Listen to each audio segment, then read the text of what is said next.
Ninapenda pia kuwataarifu kuwa amekamatwa na anahojiwa kwa kina mtu ambaye amefahamika kwa jina la Frey Edward Kosei mwenye umri wa miaka 51. Huyu ni mkazi wa Dodoma na Mbezi Beach, Makonde, Dar es Salaam. Amekamatwa kwa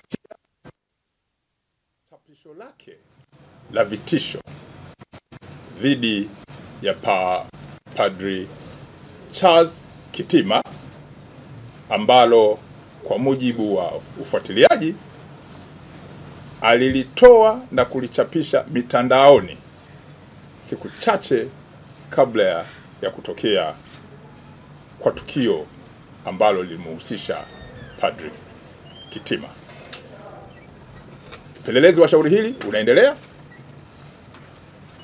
na hatua za kisheria zitaendelea kuchukuliwa, ikiwa ni pamoja na ufuatiliaji kwa kushirikiana na mamlaka zingine za kisheria.